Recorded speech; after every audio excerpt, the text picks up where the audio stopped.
Good morning, everybody, and welcome to CCDATA's Digital Asset Summit. I'd like to thank Charlie and the team for starting this off, and also for Katie. I've been here a few times, but I've never been here as Lord Mayor-elect, and it really is a delight to welcome you into the city, and I'm pleased that this is happening in the city. Many of you, despite having worked in finance and using the moniker the city, may not be using it quite the way I do. I'm describing specifically the City of London, and that is the square mile, 1.2 square miles actually, which isn't square, inside the old Roman walls for the most part.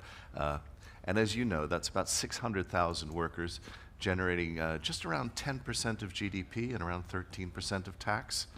Ask yourself what the other 30 million do all day. You know, it's an interesting zone and an interesting area, and I'm very proud to be part of it.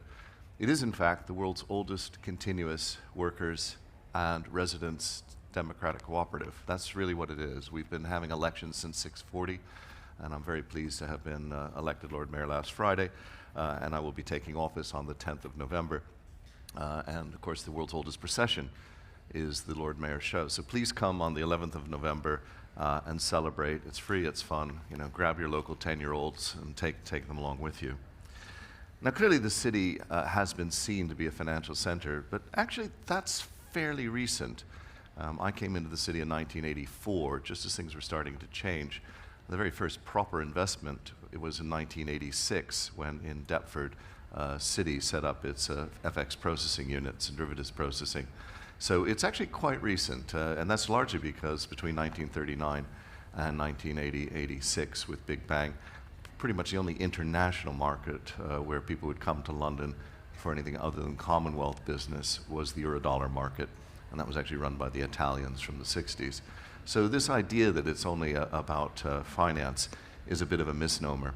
In fact, London is the home to science and technology. Gresham College spawned the Royal Society.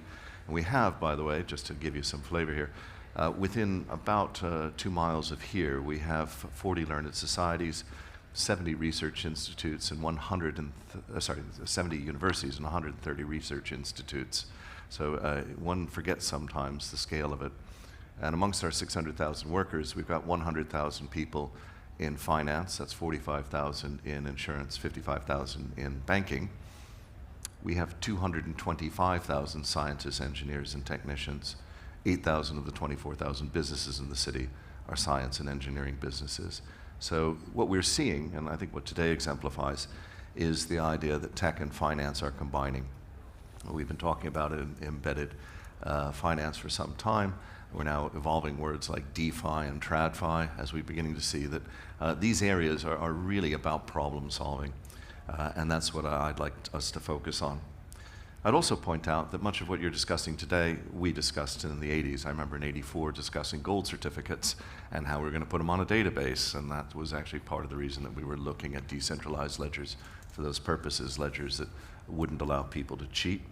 We had, believe it or not, we actually had smart contracts. I wrote a contract for Lehman Brothers in 86.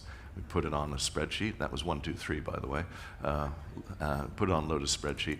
And we wrote the contract, and the contract basically said to the lawyer, you know, open the safe once a month. He'd open the safe. We would then do a checksum. For those of you who are young, that's called a hash.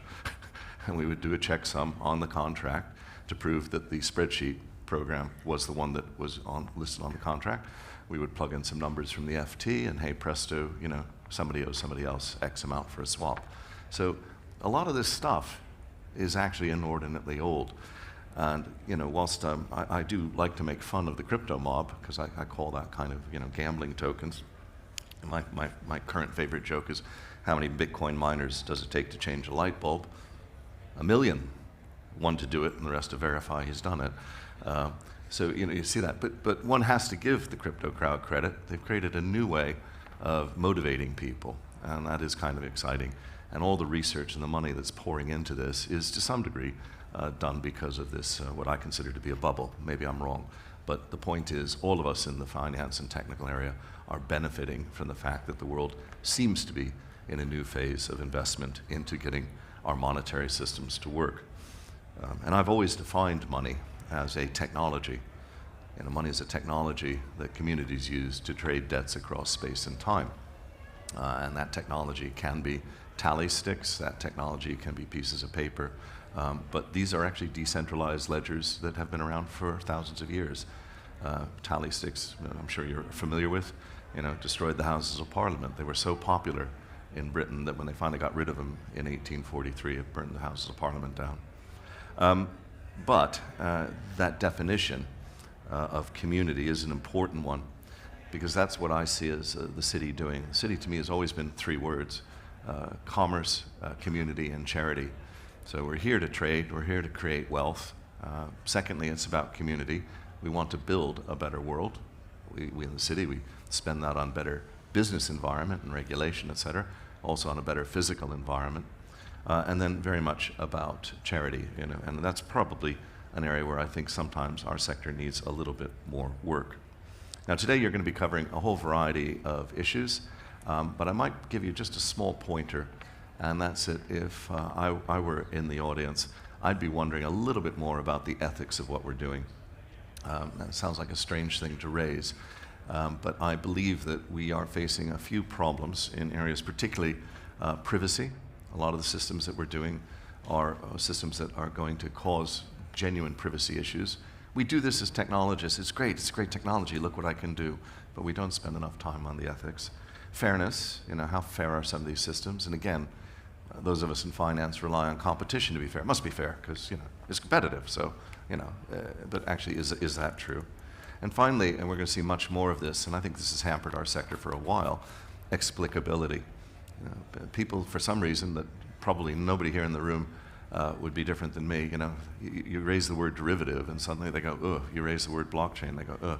You raise the word money and they can't define it. For some reason, there are segments of mankind, but it's our obligation to explain that to them, and we need to find ways of simplifying it. Finally, I would just turn to, in ethics, artificial intelligence. Again, I hate that word. To me, it's machine learning, but we'll let them go with it. And one of the things we are doing right now is we have launched a 695th Lord Mayor's, guess who's the 695th? Lord Mayor's Ethical Artificial Intelligence Initiative. We've done that with the Chartered Institute for Securities and Investment. We opened the doors for students last month, and there's still time to become a student. It's an onerous course. It'll take you about 12 hours online, and it's very expensive. It's about 150 quid. And we've got people signed up already from Citigroup, London Metal Exchange, many of the crypto people, many of the DeFi people. It's a big group of people, the students who signed up. The CISI is awarding a decent certificate for it, and you can take that course. And I'm trying to do that so that we are showing the world that we in finance have seen what's going on in the AI space. We can understand the ethical implications, and we're doing what we can about it, which will be to train you up on the ISO standards that already exist. People on Radio 4 do get my goat a bit with the kind of, nobody ever thought about the ethics of AI, and I'm kind of, well, Isaac Asimov in the 1940s wrote everything about iRobots, so I think, that's 80 years ago. I think we've been thinking about this for a while. Nobody's thought about standards. Well, there are actually 3 standards on AI, and they're ISO standards. Any of you who've been in the ISO field will know that they don't just pop out of the woodwork because Rishi Sunak discovers AI. And one of those standards is on, guess what, the ethics of AI. So we're just trying to deploy those quickly, get people up to speed on it.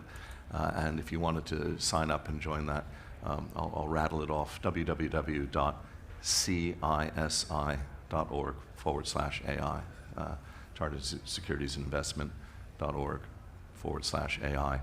And sign up, or have one of your development teams sign up, get a flavor for it. Well, look, to conclude, it's going to be a great day. And I can only say I'm delighted that CCData is doing this. I've been to one before, as I said.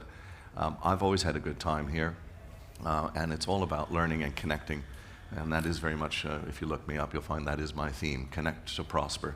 And so I hope that today you all built some wonderful connections, and I hope to be in touch with you over the next year. Thank you very much.